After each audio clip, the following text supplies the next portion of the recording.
Bonjour tout le monde, c'est Roxy et ça y est, je vais enfin répondre à la question que vous attendez depuis désormais 17 chapitres. Oui, je suis chiant, je vous parle de pourquoi Bitcoin c'est important avant de vous parler comment devenir riche. Donc, on a vu dans ce chapitre basé sur le prix et obtenir le Bitcoin, pourquoi est-ce que Bitcoin montait, parce que la demande augmente et que l'offre est limitée. On a vu un peu les bulles spéculatives et dans le chapitre précédent, je vous ai expliqué comment l'obtenir via votre travail, ce qui est quand même une niche parmi les personnes qui me regardent. Maintenant, on va faire ce que vous attendez tous, comment en acheter. Mais où est-ce qu'on appuie sur le bouton? Moi, j'ai envie d'acheter des bitcoins. Eh ben, je vais essayer de vous expliquer ça. Mais avant, il y a malheureusement des disclaimers dans cette vidéo qui sont un peu obligatoires parce que je ne suis pas un conseiller en investissement. Ne me faites pas confiance. Vous devriez parler avec votre conseiller en investissement pour qu'il vous dise de ne pas acheter du bitcoin. Vous devriez faire attention car bitcoin est un actif très volatile. Vous devriez faire attention parce que rien ne garantit que les performances passées de bitcoin soit se continuent dans le futur. Et vous devriez faire très attention à ne pas vous faire arnaquer et ne pas mettre tous vos œufs dans le même panier. Même si je ne suis pas forcément d'accord avec cette dernière phrase. Voilà, disclaimer étant fait, vous devriez également savoir que j'ai des bitcoins, ou du moins des satoshi, enfin je suis dans l'écosystème, donc j'ai un intérêt financier à ce que vous en achetiez, parce que si vous en achetez, forcément, moi en ayant, ça va faire que ma thèse d'investissement se renforce et que je gagne de l'argent parce que vous rachetez mon bag. En l'occurrence, je ne vends pas en ce moment, mais dans l'idée, je dois quand même dévoiler, ou du moins je préfère être honnête avec vous pour que vous le sachiez. Dans cette vidéo, je vais également parler de StackingSat et sachez que je suis actionnaire chez eux. Voilà. Disclaimer fini, on va partir sur ce qui vous intéresse, à savoir comment acheter des bitcoins, comment en obtenir. Alors, comme d'habitude, je vais vous poser des questions parce que j'adore vous poser des questions. En fait, les questions, ça va être combien est-ce que vous allez investir? Parce qu'en fonction de combien vous comptez investir, on va avoir différents véhicules d'investissement. Deuxième question, ce sera comment est-ce que vous comptez acheter ces bitcoins? Dans le sens où est-ce que vous voulez mettre tout d'un coup ou alors acheter au fur et à mesure? C'est la deuxième question. La troisième question, ce sera est-ce que vous voulez mettre une pièce d'identité quand vous achetez ou pas? Donc d'un côté, on appelle ça du KYC, et donc passer par des organismes régulés par l'AMF, plus gros, plus sérieux, plus sûr, avec moins de risques de fraude. Et voilà, ça respecte toutes les lois et normes européennes par rapport au financement de terrorisme, au blanchiment d'argent et évasion fiscale. Donc c'est quelque chose de régulé, encadré, très pro, hein, donc pour tous ceux qui veulent être là-dedans. Ou au contraire, est-ce que vous voulez acheter sans mettre votre pièce d'identité pour garder un minimum de confidentialité? Et dans ce cas, vous allez passer par des plateformes différentes avec des véhicules d'investissement différents qui ne vous obligeront peut-être pas à mettre votre pièce d'identité vu que vous passez par des organismes non régulés. C'est grosso modo les questions que vous allez devoir vous poser. Et maintenant que vous avez réfléchi en 3 minutes à qu'est-ce que vous avez besoin, on va regarder les solutions. Alors, avant tout, j'ai envie de vous rappeler un petit peu les règles de base. Est-ce que vous avez un portefeuille de prêt? Est-ce que vous comprenez bien Bitcoin? Est-ce que vous avez un plan, une stratégie, une vision long terme? Sachez que du coup, là, cette formation, c'est un petit peu par rapport à mon livre, c'est le parcours Bitcoin, c'est un petit peu un ensemble de Bitcoin. La formation suivante sur comment obtenir ses premiers Bitcoins, c'est un peu la formation pratique et non pas théorique sur Bitcoin pour les débutants. Donc dans la prochaine formation, on va en détail sur les différents choix. On a des tutoriels pour les différents choix. On a les tutoriels pour mettre en place les portefeuilles. On a les tutoriels pour acheter avec du KYC ou sans du KYC. On a du tutoriel sur qu'est-ce que c'est le dollar cost average et le all-in. Bref, ce que je veux dire, c'est que là, je vais vous expliquer théoriquement un petit peu tout. Si vous voulez des exemples pratiques, la formation pratique devrait être là pour vous à ce moment-là. Sachant qu'elle est déjà finie vu que c'est la première que j'avais commencé. J'ai commencé par pratique et maintenant je fais la théorie bien plus tard. Bref, grosso modo, dollar cost average ou achat spontané. D'un côté, vous allez accumuler des bitcoins petit à petit avec des petits montants et donc au final, ça fera une somme importante. C'est généralement la stratégie préférée de mes viewers parce que c'est ce qui est le plus accessible à tout le monde. En gros, tout le monde n'a pas 1000 euros, 10 000 euros, 100 000 euros à mettre dans le Bitcoin. Par contre, tout le monde, ou une grande majorité des gens, s'ils font des efforts, ils peuvent se permettre d'économiser 5 euros par mois, 5 euros par semaine, 25 euros par mois, 50 euros par mois, ou généralement pour les adultes un peu classe moyenne qui me suivent, 200 euros par mois, ce genre de choses.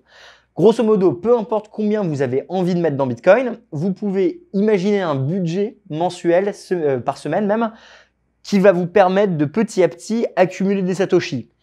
Comment ça va se passer? Vous allez littéralement passer par des plateformes qu'on appelle des plateformes de dollar cost average. En France, les principales est donc StackingSat, où je suis actionnaire comme je vous en ai déjà parlé, qui permet via un virement SEPA de façon récurrente d'acheter des bitcoins très facilement. Il y a énormément de tutos sur la chaîne. Vous le saurez, voilà, j'aime bien StackingSat, j'en parle assez souvent. Il y a d'autres solutions comme Relay en Suisse qui permet de le faire sans pièce d'identité. Et il y a également Paymium en France qui permet de le faire cette fois-ci non pas avec un virement récurrent par semaine, mais plus avec un dépôt, puis après des achats automatiques sur votre dépôt. C'est des différentes techniques, voilà, ça se travaille, ça se réfléchit, mais grosso modo, c'est les sociétés un peu les plus sérieuses. Il y a également Dux Reserve, mais eux, je pense qu'ils font un peu plus de l'achat spontané en accompagnement privé pour les gens qui ont envie d'un service un peu plus premium. Le dollar cost average est une très très bonne solution, franchement, pour la majorité des gens, parce que vous allez accumuler sans trop réfléchir. Vous pouvez vous permettre de dire non à ce paquet de clopes et accumuler 8 euros de Bitcoin ou 10 euros de Bitcoin, je sais plus on est à combien pour le paquet de clopes. Hein. À l'époque où je fumais, on était à 5. Je pense qu'on a doublé. On a doublé le paquet de clopes ou on a fait combien? Ça dépend. Tu fumes ou pas? Oui, je fume. C'est pas bien Rachel, faut pas fumer. Ça dépend du prix d'avant. Et je sais pas, c'est combien le paquet de clopes aujourd'hui? En France, c'est 10 euros. 10 euros le paquet de clopes. Donc, le prix a doublé depuis que j'ai arrêté de fumer. Donc, si vous pouvez vous permettre d'arrêter de fumer sur un paquet de clopes comme Rachel va faire bientôt, parce que c'est pas bien de fumer, vous pouvez accumuler des bitcoins. En fait, je rigole un petit peu, mais l'idée, c'est tout bête. Hein. C'est vraiment commencer cette épargne, commencer à préparer votre retraite, commencer à préparer l'achat d'une maison en amont, préparer l'éducation des enfants en amont avec des petits montants progressifs. Finalement, cet effet va être extrêmement exponentiel à travers le temps et ces petites économies de 5, 25 euros, 50 euros par mois vont grossir et à la fin, vous allez vous rendre compte que vous avez 1000, 2000, 3000 euros. Et si Bitcoin fait x2, x3, comme il y a une possibilité qu'il le fasse, d'un coup, vous aurez 10 000, 20 000, 30 000. C'est excellent comme stratégie et c'est grosso modo ce que 99 d'entre vous vont devoir faire. Je vais être assez honnête, dans mes viewers, une grande majorité font ça parce que ça marche bien. Si jamais vous voulez un achat plus spontané, c'est-à-dire que vous ne voulez pas lisser l'investissement à travers le temps, vous voulez mettre d'un coup un montant parce que vous pensez que le prix du Bitcoin est faible ou parce que vous êtes en mode FOMO ou parce que vous voulez acheter d'un coup parce que vous avez des bonus. Pas de souci, c'est également très bien comme solution, hein. Franchement, les deux me vont très bien. Et dans ce cas, vous allez passer par des plateformes en fait où vous pouvez déposer des larges sommes d'un coup, des larges sommes et décider vous-même quand acheter. Les plateformes que je conseille en général pour ce genre d'investissement, c'est des plateformes régulées du coup par l'AMF et assez sérieuses, très grosses, avec beaucoup de volume. Leur nom, c'est Kraken, Bitstamp, Paymium en France, mais il n'y a pas non plus, il y a du volume, mais voilà, c'est un peu plus petit, mais Paymium marche très bien en France. StackingSat offre cet achat spontané, mais vous ne pourrez pas décider du prix, dans le sens où c'est eux qui achèteront pour vous. Donc c'est encore différent. Si jamais vous êtes très fortuné, dans ce cas, toutes les plateformes que j'ai citées, sauf StackingSat, je pense, ont un système d'achat un peu en over the counter, on appelle ça en anglais. Donc en mode d'un coup entre particuliers. Donc vous allez mettre une appel d'offres en mode j'ai envie d'acheter 3 millions de bitcoins, parce que y a des gens fortunés en France. Hein.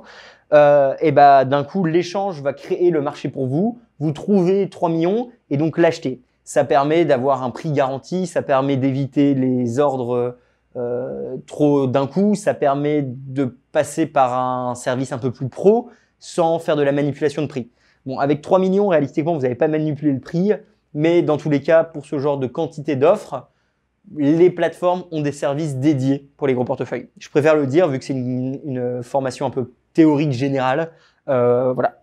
Donc, petit montant. Le mieux, c'est du dollar cost average. Gros montant, des plateformes. Comment ça se passe pour les plateformes? Toujours la même chose. Vous créez un compte chez eux. Ensuite, vous allez passer le KYC. Donc, vous allez mettre vos pièces d'identité. Vous allez être agréé. Vous allez être accepté. Il y aura peut-être un check par rapport à vous, vos impôts, etc. Une fois que c'est validé, vous allez déposer l'argent via un virement SEPA. Quand vous faites ce virement SEPA, faites bien attention de rajouter le code d'identification unique liés à vous, comme ça ils savent où déposer les euros que vous envoyez. Une fois que vous avez les euros sur ces plateformes, ce que vous allez faire, c'est donc appuyer sur le bouton acheter. ou avec toute la thune, ou avec des ordres toutes les semaines. Enfin bref, vous gérez vous-même votre argent, vous êtes des grandes personnes. Une fois que vous avez les bitcoins, et là c'est là le plus important, donc si vous devez m'écouter, écoutez-moi maintenant. Changement de caméra. Vous devez absolument retirer vos bitcoins des plateformes d'échange. C'est-à-dire qu'une fois que vous avez acheté les bitcoins, vous allez dans retrait bitcoin et vous allez les envoyer vers votre portefeuille. Si vous ne faites pas ça, votre argent est à risque. Vos bitcoins appartiennent à l'échange, vous faites du custodial, vous n'avez pas utilisé la bonne sécurité, vous utilisez les services d'une banque finalement, vous avez des risques de hack, vous avez des risques importants de blocage de fonds, bref, vous n'utilisez pas Bitcoin. Donc c'est très bien d'en acheter, enfin c'est mon point de vue et pas de conseil à l'investissement. Par contre, une fois que vous en avez acheté, retirez-les des échanges. Ce retrait peut coûter jusqu'à 25 € pour les plateformes un peu criminelles, style Binance, Coinbase. Parce qu'ils veulent pas que vous retirez, ils vont vous facturer bonbon à la sortie.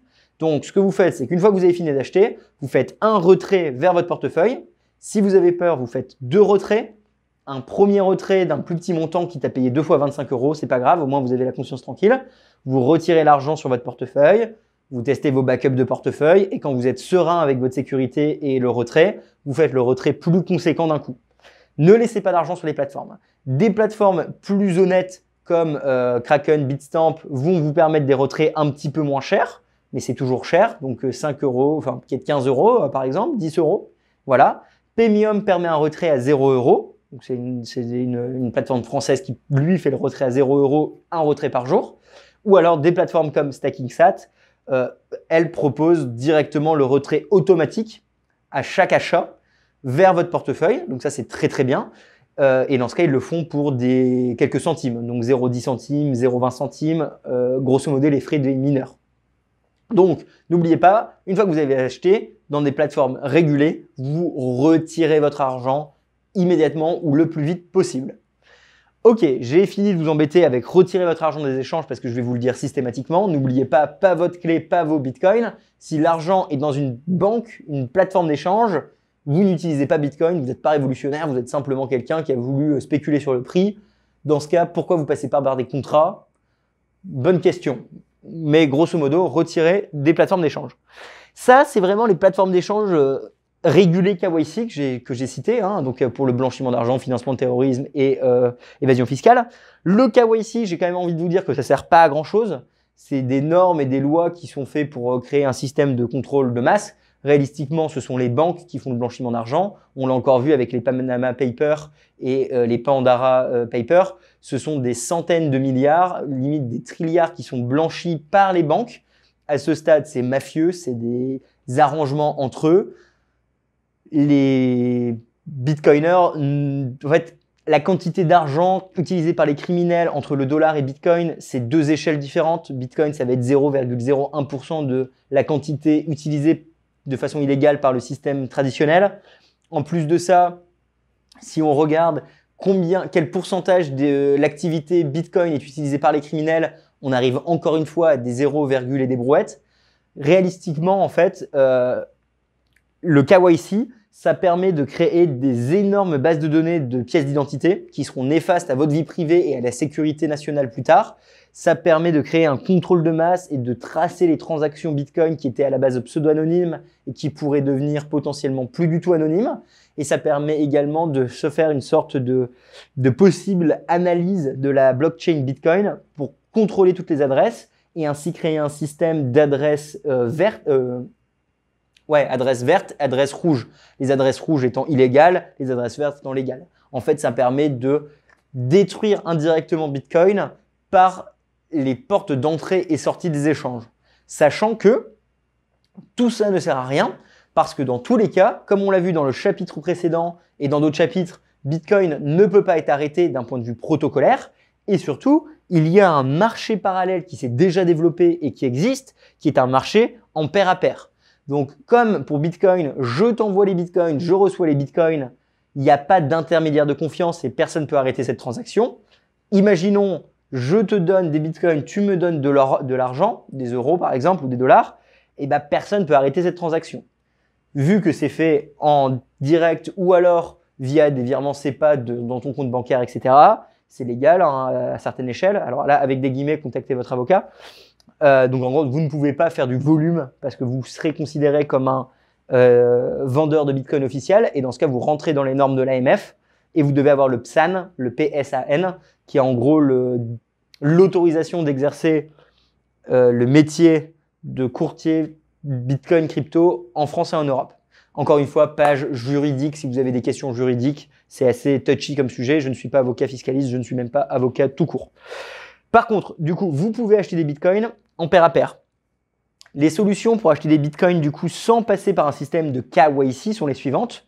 Solution numéro 1, vous allez utiliser des ATM, des machines à sous bitcoin, et littéralement des machines où vous allez mettre votre cash et récupérer des bitcoins sur votre portefeuille mobile. Ça, il n'y en a plus en France parce qu'ils ont tous été détruits par l'AMF et la police. Par contre, tu en as partout dans le monde.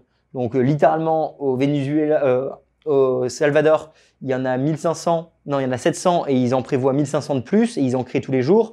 En Angleterre, tu en as au moins 300, tu en as en Belgique, tu en as en Allemagne, tu en as au Luxembourg, tu en as en Suisse, tu en as en Belgique, j'ai déjà dit, tu en as en Angleterre, tu en as aux Pays-Bas, tu en as dans tous les pays d'Europe, tu en as en Espagne, au Portugal, au Liechtenstein, à Andorre.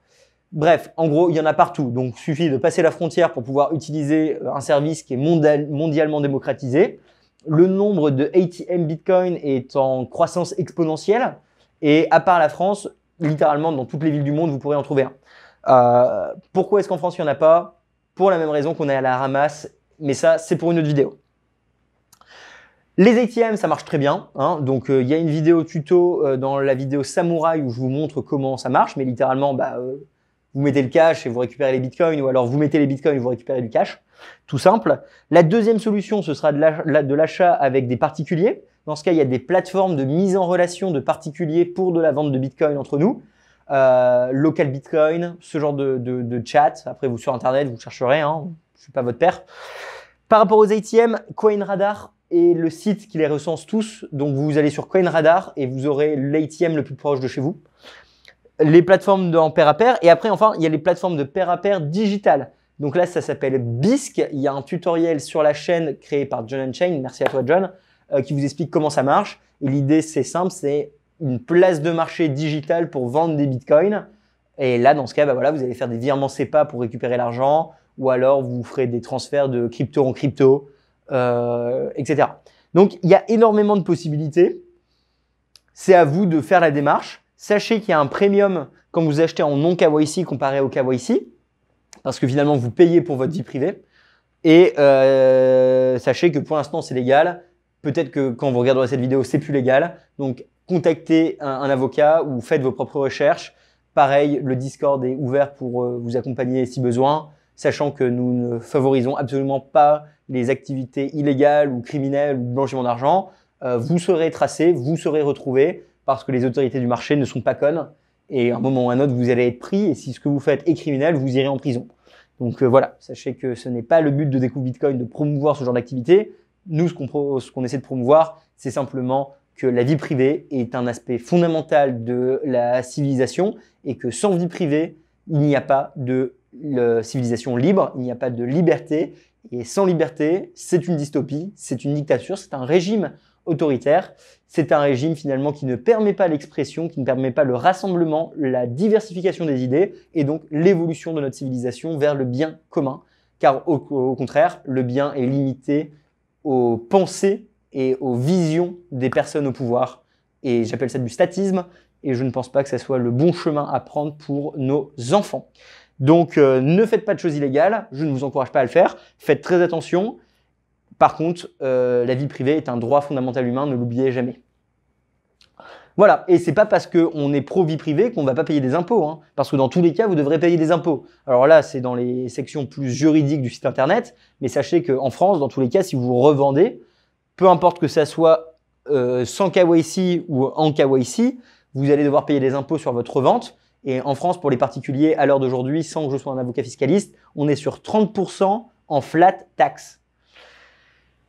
Voilà, bon, il y a énormément de choses juridiques. J'ai pas envie de continuer à parler de juridique parce que je risque d'être un petit peu trop borderline par rapport à ce que j'ai le droit de dire ou pas de dire. Donc, le mieux, c'est que vous regardiez la section juridique du site internet où des avocats parlent et au moins, eux, ils font moins d'erreurs que moi. Je vous adore, bravo à vous si vous faites la démarche. Sachez que du coup, la formation obtenir ses premiers bitcoins plus pratique va vous accompagner main dans la main pour faire ce genre de choses. Mais grosso modo, c'est comme ça que ça va se passer. Je vous adore, merci à toutes les personnes qui soutiennent ce projet. On se retrouve tout de suite du coup avec le dernier chapitre de la dernière leçon du chapitre 4 qui va être sur l'hyper-bitcoinisation. Sujet passionnant, un petit peu plus poussé. On va faire une sorte de synthèse hypothétique de qu'est-ce que va être le futur avec Bitcoin maintenant qu'on sait qu'il ne peut plus disparaître, que de plus en plus de personnes en achètent et que naturellement l'adoption va probablement continuer. Ça va être passionnant, vous allez voir. Je vous adore, je suis Roxy, merci à vous de mettre un petit sourire sur mon visage tous les jours en étant derrière votre écran. Ça fait super plaisir, je pense que vous ne le savez pas. Voilà, aujourd'hui pas d'espace pub, vous êtes ceux que je remercie. Bisous à vous tous, je vous adore. Au plaisir. Merci d'avoir écouté la vidéo. Pour nous suivre sur les réseaux, c'est Découvre Bitcoin. Un grand merci aux Patreon, aux personnes qui font des donations ou qui nous soutiennent via le e-commerce pour qu'on puisse continuer à fournir des formations, tutoriels et interviews gratuites en 3 langues. Pour plus d'informations sur Bitcoin ou pour n'importe quelle autre question, rendez-vous directement sur www.découvrebitcoin.com. On se retrouve pour la prochaine vidéo. À bientôt les amis!